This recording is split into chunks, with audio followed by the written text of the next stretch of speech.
Welcome to Black Girl Confessions. This is the podcast where we say the quiet things out loud. Now I feel like we need to get a couple of things out of the way. I feel like there's an elephant in the room, and that is that everybody and their mama has a podcast, right? Tom, Dick, Harry, your nana, your goldfish, everybody has the ability to buy a mic and speak their thoughts. Now, do we believe that everybody should have the opportunity to speak their thoughts? Absolutely not. Do I feel like every man should have a podcast? No. But here we are. It's 2025. People give their unwarranted opinions still. I'm one of them, but that's not the point. You need to listen to this podcast. Right, let's get straight into it. Okay, let's get straight into it. I want to kick off this episode by talking about something that is so deeply woven and structured into our fabric, into our DNA. And sometimes, and very often actually, not even sometimes, we don't even realize that these aren't our own thoughts. These aren't something that we have constructed ourselves, and that is our self-belief, right? It is how we see ourselves, how we believe in ourselves, what we do, what we think, how we dress, where we work, if we don't work, what we eat, what we don't eat, right? And all of this is constructed by somebody other than us. And when I say other than us, I mean men, right? Our self-concept for God knows how long, for however long this earth has been going on, our self-concept has not been ours. I love that this is the first episode because I feel like we really get to dive into what Black Girl Confessions is all about. We get to think for ourselves first and foremost. We get to deconstruct these things. We get to recognize patterns, and we get to learn together how we can avoid this at all costs, right? We get to learn what to recognize, what steps we can take to avoid these people, what to do when we have encountered an individual like that. And when I say avoid these individuals, avoid these people, I'm talking about men. Avoid them at all cost, okay? But what we're going to learn together, collectively, because this is one big kumbaya group, we're going to learn what they do to keep us small, what they do to keep us in this box that they've created for us, so we fit exactly into this mold of life that they've created for us, right? Because they're the breadwinners, they are the best, they go and educate themselves, they go and work, we stay at home, we don't think for ourselves, we don't eat for ourselves, we don't sleep for ourselves, we just really fit into their life. But what they don't understand is we are human beings who have been raised, who have been fed, who have been educated for ourselves, not for them. So we're going to learn together how we can avoid these things, how we can recognize these patterns, how we can avoid these types of people. Right, I know that this is going to sound super simple, but self-concept, obviously we know what that is, right? We know what a self-concept is. It's how we see ourselves. But I think the fun thing in recognizing this whole idea, this concept of self-concept, is that we are often looking at it through the eyes of someone else, right? When you look in the mirror, when you see who you are, when you've been fed all of these things your whole life, this self-concept, the self-belief that you have, very often isn't your own. It's been carefully constructed. It's been carefully crafted and put together by somebody that wants you to believe that you are who you are, so it benefits them, right? They want to keep you small. They want to keep you uneducated. They want to keep you in a box so you don't go outside of this box. So this self-concept, this idea that you have of the world and of yourself and how you fit in this world fits their life. Let's take it back to when we're little girls. And I can speak on this freely because I come from a culture, I come from a religion, I come from a family where we very much so have gender norms and gender roles, and they are very, very heavily perpetuated in everything in life. As a little girl, you are applauded, you get praised when you're quiet, when you're not seen, when you're not heard, when you do things in the background, when you lurk in the shadows and you make sure that everything is running smoothly. As a little girl, you get taught to be helpful. You get applauded for being an easy person, for not being difficult, for not being loud, for not being seen, for not being heard.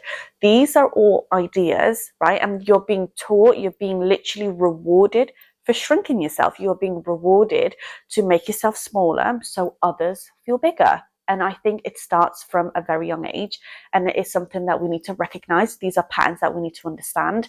These are patterns that we need to look out for so we don't continue the cycle.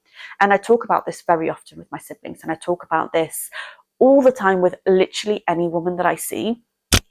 I'm like, isn't it so interesting to see that you as a woman literally get given a gold star for making yourself the smallest you can be, right? For not being hormonal, for not having outbursts, for not being talkative, for not being rebellious. Why? Because if you are easier to handle, if you're easier to basically be put in a box, you are easily managed, you are easily controlled, you are easily loved by a man. Because what do men love? They love an easy woman. They love a woman who isn't difficult. They love a woman who doesn't talk back. They love a woman who really understands her role. They love a woman who can get into the kitchen, cook them a good meal, clean up afterwards, clean up after them and look after them, but does not have any ambitions of her own. Doesn't want to educate herself, doesn't want to work, just is at home ready to wait on him hand and foot. Honey, this is not the 1950s anymore. We don't get knuckle sandwiches anymore because we fight back. We will throw hands. And what are you going to do? What are you going to do? Because 9 out of 10, I will whoop your ass. And I will whoop a better than you can. So, listen up, ladies.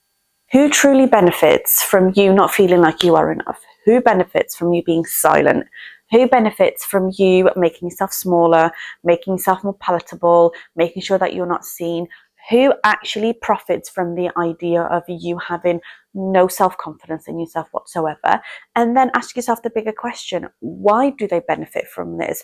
What is it for? Why have they constructed this system that has continuously kept women small and oppressed and not happy? Like, we need to actually put our thinking caps on together and realize, what do they get from this? What is the reason? What was the reason? In Cardi B's famous words, what was the reason? What was the reason? Here's the thing. This isn't accidental, right? This is a carefully constructed system to keep you small. This is a carefully constructed system, the patriarchy, to make sure that you don't dream for yourself, that you don't believe in yourself, that you don't think outside of the box. Because once you start to think outside of the box, once you see how good they have it, God forbid, you might want that for yourself. God forbid, you might dream for yourself. You might have ambitions for yourself. You might want to work and earn money for yourself, but God forbid, that is not an option. You cannot, under no circumstances, have goals, dreams, ambitions, because once you do, you take that away from them. There isn't enough space for all of us, apparently, right? In this world that holds 7 billion people, there is no space for educated, strong, confident women. Because the minute we do so, the minute they realize that we're good in the kitchen, we're good in the house, we can make homes, make dinners, and make it in the business world, whoa, we are a triple threat. We are scary. We're hormonal, we're crazy, we're unpredictable. And that's why they want to keep us that big. When we think about this system that they have carefully constructed for us, right, it's not something that they are screaming and blaring into our faces. They're not telling us, be dumb, be small, don't think for yourself. It's carefully constructed subliminal messages that's being drip fed to you, right? And it's everywhere. And it starts from when you're really young. So look at all of these fairy tales that we watch, right? Cinderella can only be saved by Prince Charming because God forbid she can't make it home by herself. Right? It's when you are only hot when you're young. Your youth is directly correlated to how pretty you are, or your only role in this world and in this life is for you to have kids. So your purpose is to breed, and your value is directly attached to being attractive to a man. So, and it shows up everywhere. It shows up in movies, it shows up in religious scripture, it shows up in your aunties gossiping. And the best part is you will walk away from all of that believing that your value is attached to what you bring to the table, right? Your value is conditional. They don't teach you that you are valuable from the get-go. They don't teach you that your role in this world is enough, whatever you want it to be, how big you want it to be, how small you want it to be. No, they want to make you believe that you are only good for something when you have sacrificed, when you sacrifice your body, your mental health, your youth, everything that you can give and offer up needs to be offered up for you to feel like you have brought purpose, for you to feel like you have done something good, for you to feel like you have served the people, right? And that's the aim. That genuinely is the aim. The aim is to make sure that you feel like you can't do anything, you are not worth anything unless you have sacrificed something. But these are not the messages that we give to men. These are not the messages that are drip fed to little boys when they are growing up. Oh no, they are taught You're going to be amazing. You're going to be an astronaut. You're going to be a president. You're going to be a police officer, a firefighter. You are strong. You are courageous. You are brave. You can conquer the world. You are going to be a hero. You are an action figure. It shows up in the cartoons that kids watch, right? The male figures in the cartoons, they are big, strong, muscly action heroes, right? The ones that save Princess Peach. Okay, Princess Peach that keeps her running off because she doesn't want to be with this man, but this man keeps harassing her. Mario, stop it. But it shows up in everything, and I think the messaging is so different. It's vastly different for little boys and little girls when it shouldn't be. So we are already conditioning them from a very young age that women are weak, women are supposed to be saved, they can't do their own thinking, they need a man, whereas the man is taught you are capable, you are strong, the world needs you, the world depends on you. And that's just not the truth. That is not the truth. And here at Black Girl Confessions, we are breaking that down. We are breaking that down. You know what society fears? You know what society fears the most? A woman that asks questions, a woman that knows her value, a woman that understands what she brings to the table, right? A woman that can question why you are making her do the things that she's doing. They are terrified of a woman saying, no, thank you to what you're offering. I will go and build my very own destiny. I will go and build my own dream, my own empire. That's what they are terrified of, because they know that a woman that can create a home, a woman that can create life, can also go and create a business, can also create an empire, and they can do it much better than you. I can go to work. I can work a 9 to 5. I can build a business alongside of it. I can come home. I can do the food shopping. I can cook dinner, and then I can relax and watch TV. But the men, let me tell you, they'll work a 9 to 5.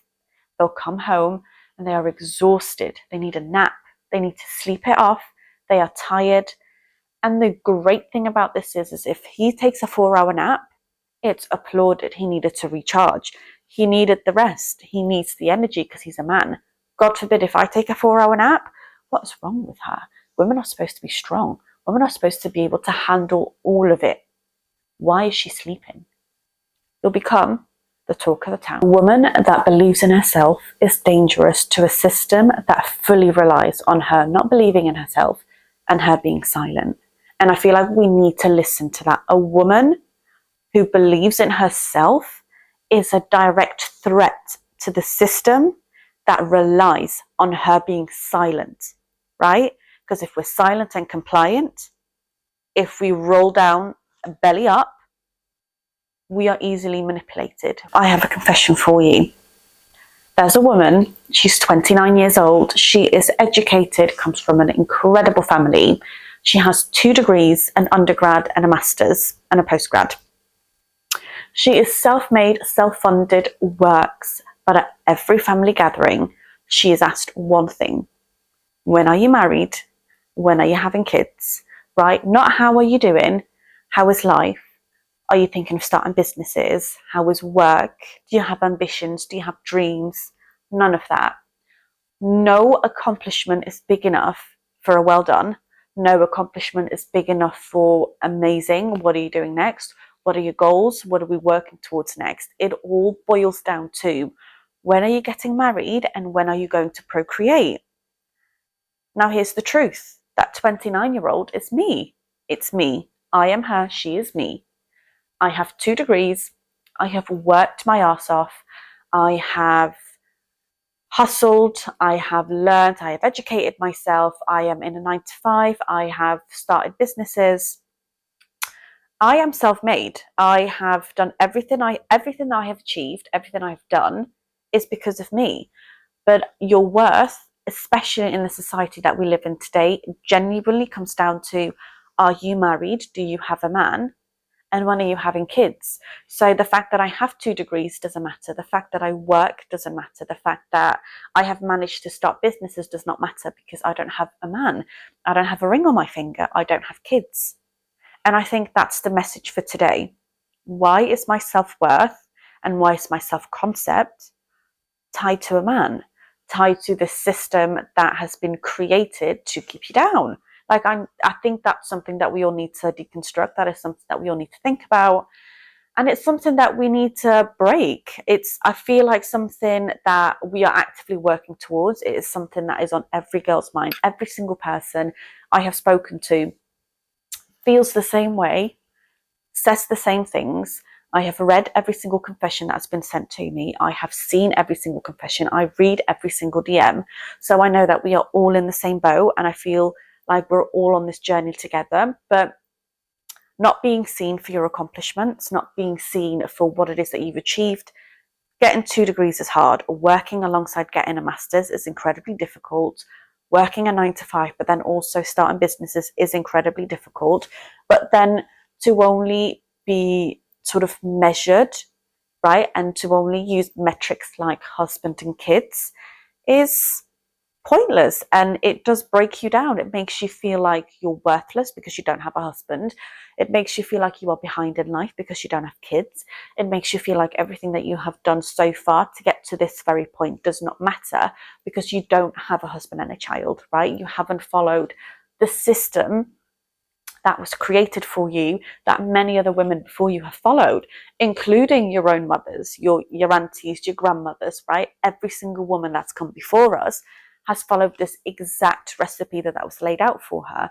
So when you deviate from that plan, when you take charge of your own destiny and you decide to do something for yourself, it shakes the system. It makes them say, hang on, wait a minute, why are you doing that? Why are you not having babies? Why are you not married? Why are you not at home making food for your husband and kids? Why are you at work?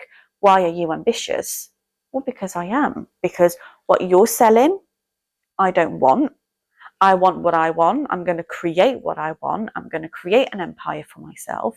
And then once I'm ready to have kids, once I'm ready to have a husband, I will get one. They are acting like men of this rare Pokemon that, comes by every decade, and once it's gone past, you can't find another one.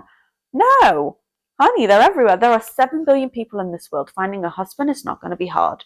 Making kids, not that difficult. We'll get to it when we get to it. Period. For all of my BGC buddies, if you have one takeaway from this episode, ask yourself, right? Who did I dim my light for? Who did I make myself smaller for? Who did I make myself more digestible for, right? Why did I dim my light? Why did I not speak? Why did I not pursue that dream or that job or that education? Once you have found out who that person is in your life or why you have done what you've done, get rid of them. Get rid of them. Start chasing your dreams. Start doing what you want to do. Start educating yourself. Live bigger. Be bigger. Shine brighter, because you only have one life, right? We only have one shot. We get to do this thing once. Once that sinks in, that you genuinely only have one shot at doing anything, it kind of scares you. It kind of makes you think, okay, I need to actually step my pussy up and do something with my life. And I want you to be in that position. I want you to be in the driver's seat. I want you to realize that nobody else is in charge of you. You are in charge of yourself. Go grab life by the horns and do whatever the fuck you want. And go and do it quick before we all die. Have you seen the state of the world? Have you seen the worldly affairs? Honey, we're on our way out. If you were going to do something, I suggest do it quick. Okay? Do it quick. Because we ain't got long left. This is the end of episode 1. I hope you have loved listening to this episode as much as I have loved creating this episode. You can contact me on Instagram and TikTok. My handle on Instagram is Black Girl Confessions Pod, and my handle on TikTok is Black Girl Confessions. You can send your confessions in at blackgirlconfessions.com. You can join our weekly newsletter where I'll be sharing all of my secrets, all of the confessions, and all of the extras that you don't get to see on this podcast. And I will see you fuckers every Monday. Until then, stay safe.